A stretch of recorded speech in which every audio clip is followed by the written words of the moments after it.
O homem chegou ao galpão às 8 da manhã com um terno azul marinho, que custava mais do que a maioria dos carros estacionados do lado de fora. Ele entrou pela porta lateral, deu uma volta rápida com os olhos pelo espaço, boxes improvisados, ferramentas enferrujadas penduradas em painéis de madeira compensada, o cheiro de óleo queimado misturado com café passado na hora, e depois parou na frente de um carro coberto por uma lona cinza desbotada no fundo do galpão.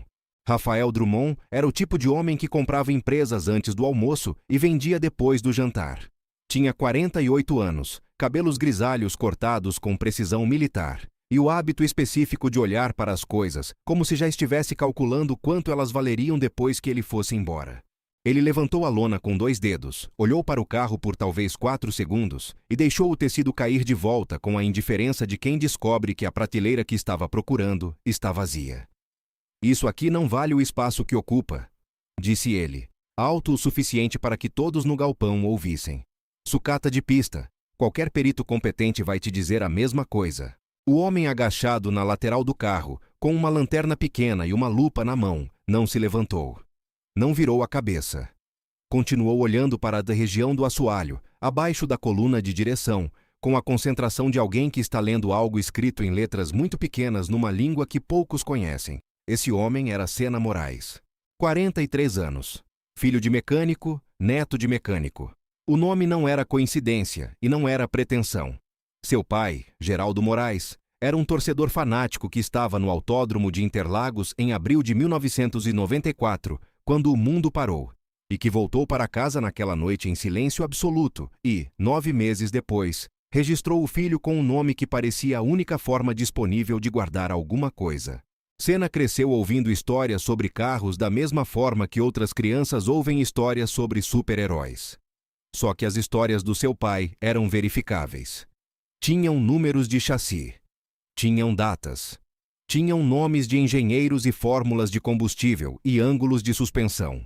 Geraldo havia trabalhado 40 anos como mecânico independente em São Paulo, nunca para uma grande equipe, sempre para as margens do esporte, mantenedor de carros históricos, restaurador de peças raras, o tipo de profissional invisível que existe em todos os paddocks do mundo e que as equipes principais nunca contratam porque ele nunca pediu para ser contratado. Ele morreu 3 anos atrás com uma caixa de papelão cheia de documentos técnicos sobre carros de Fórmula 1 do período entre 1984 e 1994, que ninguém havia pedido e que ninguém havia jogado fora. Sena herdou a caixa. Ele tinha sua própria oficina numa rua estreita no bairro do Ipiranga, em São Paulo. A mesma rua onde o pai havia trabalhado por 2 décadas. Aceitava qualquer serviço que chegasse. Carros populares, caminhonetes, motos, eventualmente algum esportivo trazido por alguém que preferia um mecânico discreto a uma concessionária curiosa. Guardava a caixa do pai numa prateleira acima da bancada, ao lado de um manual técnico de 1989, com a capa colada com fita adesiva. Naquela manhã de terça-feira, ele estava no galpão do Anhangabaú, porque um conhecido havia ligado dizendo que uma coleção privada estava sendo desmobilizada, o espólio de um empresário paulistano que havia comprado carros e memorabilia de automobilismo durante 30 anos sem sistema nenhum, só por impulso e por dinheiro sobrando. Os herdeiros queriam resolver rápido. Havia um leiloeiro envolvido, uma empresa pequena chamada Galeria Automotiva Brasil, que trabalhava com esse tipo de acervo sem muito critério e sem muito alcance. Sena não estava procurando nada específico quando chegou. Mas quando virou a esquina do corredor improvisado entre as caixas e viu a lona cinza no fundo, sentiu alguma coisa que não tinha nome técnico, mas que ele reconhecia desde criança. Era a mesma sensação que o pai descrevia quando falava sobre encontrar algo que o mundo havia decidido que não importava. Ele levantou a lona sozinho, antes de Rafael Drummond chegar, e ficou olhando por um longo tempo. O carro era vermelho, ou havia sido vermelho em algum momento. A pintura estava opaca, em alguns pontos quase marrom de tanto oxidar, com marcas de reparo amador na região do bico dianteiro e uma rachadura longitudinal no assoalho do cockpit que alguém havia tentado cobrir com resina epóxi da cor errada. As laterais estavam sem logos, sem números, sem nenhuma identificação visível. A carroceria era de carbono, isso estava claro pela textura que aparecia onde a pintura havia descascado mais. E carbono daquele período, daquela espessura, com aquele padrão de trama, era caro e era específico. Sena abaixou com a lanterna. O que ele procurava não estava onde qualquer pessoa normal procuraria. Estava embaixo.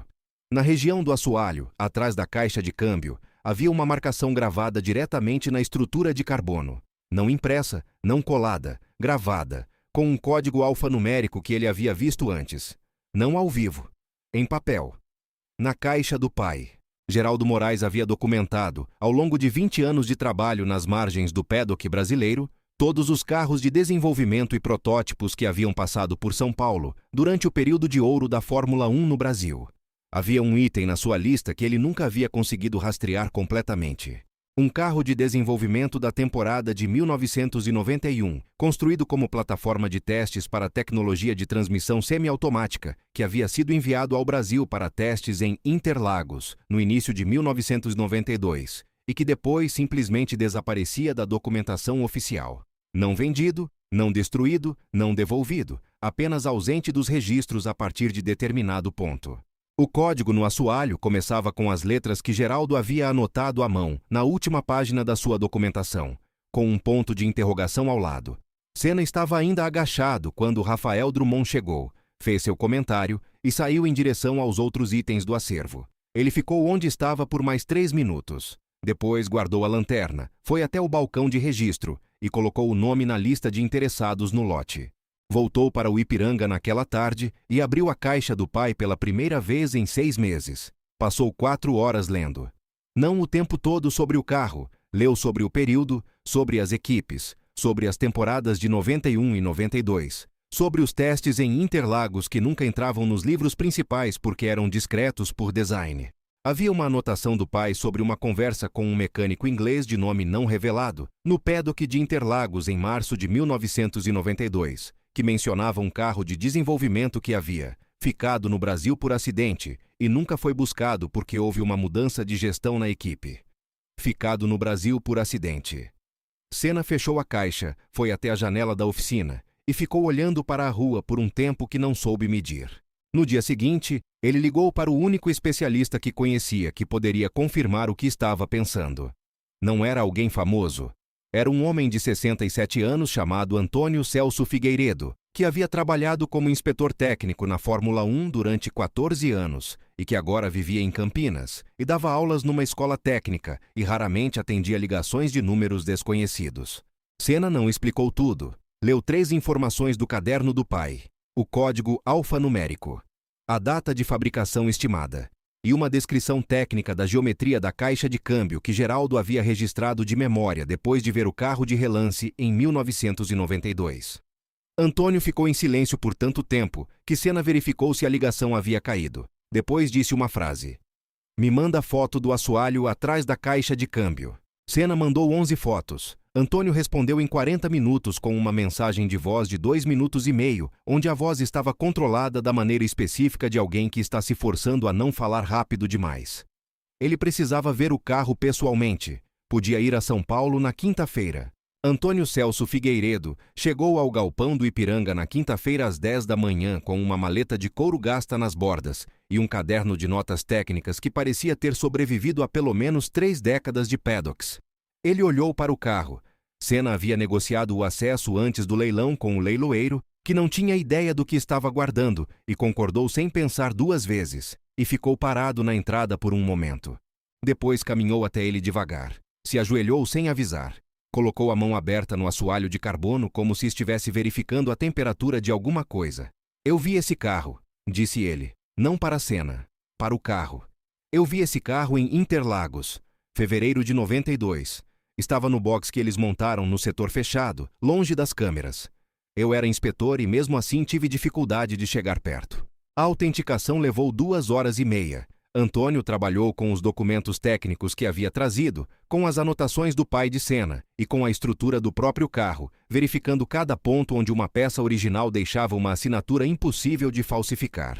O código de fabricação, o padrão de laminação do carbono, a geometria da suspensão traseira, que havia sido modificada para os testes brasileiros de uma forma que só aparecia em um único relatório técnico interno, que nunca havia sido publicado, mas do qual Antônio tinha uma cópia fotográfica, que havia guardado por razões que ele mesmo havia esquecido até aquele momento. Quando terminou, Ele ficou sentado no chão do galpão com as costas apoiadas na lateral do carro e ficou em silêncio por um tempo. Seu pai sabia, disse ele finalmente. Ele sabia o que era esse carro. Está tudo nessas anotações. Ele nunca me disse, Senna respondeu. Ele estava esperando o momento certo, Antônio disse. Ou esperando que você encontrasse sozinho, que é diferente. Senna ficou olhando para a caixa de câmbio, para o código gravado no carbono, para o ângulo específico da suspensão que era a assinatura de um engenheiro trabalhando em segredo numa cidade que não era a dele. O leilão era na segunda-feira. Ele tinha 4 dias. Ligou para a Galeria Automotiva Brasil e pediu para falar com o responsável pelo lote. O leiloeiro, um homem chamado Marcos Witt, que claramente havia catalogado o carro como item decorativo sem qualquer pesquisa técnica, ficou quieto quando Senna terminou de falar. Depois disse que precisaria ver a documentação de autenticação. Antônio Celso Figueiredo estava disponível para uma chamada de vídeo naquela tarde. A chamada durou 50 minutos. Quando terminou, Marcos Witt ficou sentado na frente do computador por um tempo sem fazer nada. Depois ligou para os herdeiros do espólio. Depois ligou de volta para Senna e disse que o lote seria reformatado como sessão especial dedicada na segunda-feira, com divulgação para colecionadores internacionais e especialistas do setor. Rafael Drummond soube do relançamento do lote na sexta-feira à tarde, quando o comunicado da Galeria Automotiva chegou para os cadastrados. Ele estava em uma reunião sobre a aquisição de uma rede de postos de combustível, quando o assistente deslizou o tablet para perto com a mensagem aberta. Ele leu o título, olhou para a foto do carro no comunicado. E a memória do galpão, da lona cinza, do homem agachado que ele havia ignorado completamente, voltou com uma clareza que ele preferia que não tivesse voltado. Ele registrou presença para o leilão antes do fim da reunião. Na segunda-feira, o galpão era diferente. Não o espaço físico. As paredes continuavam as mesmas. O cheiro de óleo continuava o mesmo. Mas a qualidade das pessoas dentro dele havia mudado completamente. Havia representantes de 3 colecionadores europeus participando por vídeo. Havia um jornalista de uma publicação especializada em automobilismo histórico. Havia um homem de Curitiba que havia voado naquela manhã só para estar presente. E havia Rafael Drummond, na segunda fileira, de terno cinza dessa vez, com uma expressão que era profissional demais para ser natural. Senna chegou de calça jeans e camisa branca, sem terno, sem gravata, nada que o fizesse parecer diferente de qualquer outra segunda-feira. Ele havia levado a caixa do pai para o carro naquela manhã, ficado olhando para ela por alguns minutos e depois deixado ela na prateleira. Não precisava mais carregar o peso dela para lugar nenhum. Antônio Celso estava na primeira fila com a maleta de couro no colo, olhando para o carro na plataforma com os olhos de alguém que está se despedindo de uma coisa que nunca chegou a ser sua, mas que sempre sentiu que pertencia de alguma forma ao mesmo mundo onde ele havia existido. Marcos Witt abriu o leilão com uma descrição técnica que havia sido preparada com base nos documentos de autenticação. Leu os números, leu as datas, leu o nome da equipe e a temporada e a função do carro dentro do programa de desenvolvimento. Quando terminou, o galpão estava quieto do jeito que ficam os lugares quando todos percebem ao mesmo tempo que estão perto de algo que não tem substituto. O lance inicial foi de R$800 mil. Em 90 segundos estava em 3 milhões. Os participantes por vídeo puxaram o valor com a velocidade de pessoas que já haviam decidido antes de entrar na chamada. Rafael Drummond entrou aos 4 milhões com o gesto controlado de alguém que faz isso sempre, mas os olhos revelavam o cálculo acelerado de uma recalibragem urgente. 6 milhões vieram de Curitiba, 7 de um dos participantes europeus. Rafael em 7,5, o europeu em 8.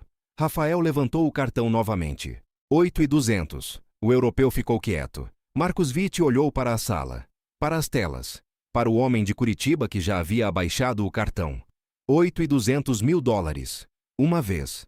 Antônio Celso estava olhando para o carro, não para os lances. 2 vezes. Rafael Drummond tinha a expressão de um homem que venceu algo e sabe que pagou mais do que devia por isso, e que sabe que a outra pessoa na sala sabe disso também. O martelo bateu. Senna estava na lateral da sala, encostado na parede, e não havia nada no rosto dele que um estranho pudesse ler com facilidade. Não era satisfação, não era triunfo. Era algo mais parecido com o jeito que uma pessoa fica quando uma dívida antiga é finalmente paga. Não com alegria, mas com a sensação específica de que o mundo ficou um pouco mais equilibrado do que estava antes. Antônio foi embora antes do fim das formalidades. Parou na porta, virou para Senna e disse uma coisa que Senna guardou sem responder. Seu pai teria gostado de ver isso. 2 semanas depois, Senna não mudou nada na oficina. Não comprou equipamento novo. Não reformou a fachada. Abriu uma conta para a filha de 7 anos de uma vizinha que havia perdido o marido há 1 ano e que ele havia prometido ao pai que cuidaria, de uma forma ou de outra, quando pudesse. A caixa do pai continuou na prateleira. Numa tarde de quinta-feira, enquanto trocava o câmbio de um Gol 2009 sem nenhuma característica especial, Senna ouviu o telefone vibrar na bancada. Era uma mensagem de um número que ele não reconhecia, mas que as iniciais no final identificavam sem ambiguidade. A mensagem dizia: "O que você encontrou naquele carro, eu não vi. Não porque não estava lá, porque eu havia decidido antes de olhar que não estava. Isso tem um nome, e o nome não me favorece. RD." Senna leu 2 vezes. Ficou olhando para a bancada por um momento. Depois digitou uma resposta. Meu pai passava por carros assim a vida inteira. Nunca ficou bravo com quem não enxergava. Só tinha pena do tempo perdido. Ele colocou o telefone de lado e voltou para o câmbio. Lá fora, a rua do Ipiranga estava com o barulho normal de qualquer tarde em São Paulo. Motos, buzinas, alguém vendendo algo em voz alta na calçada. A caixa do pai estava na prateleira com todos os documentos dentro, todos os anos de atenção silenciosa de um homem que havia olhado para carros esquecidos, enquanto o mundo olhava para outra coisa. Senna não havia encontrado aquele carro apesar de ser mecânico de bairro. Havia encontrado por causa disso. Porque seu pai havia passado 40 anos olhando para as margens, e porque olhar para as margens com atenção suficiente não é humildade. É uma forma específica de ver que a maioria das pessoas nunca aprende porque nunca ninguém as ensinou. E as coisas que o mundo decide que não valem nada, continuam exatamente onde estão, esperando a única pessoa na sala que sabe onde olhar e por quê.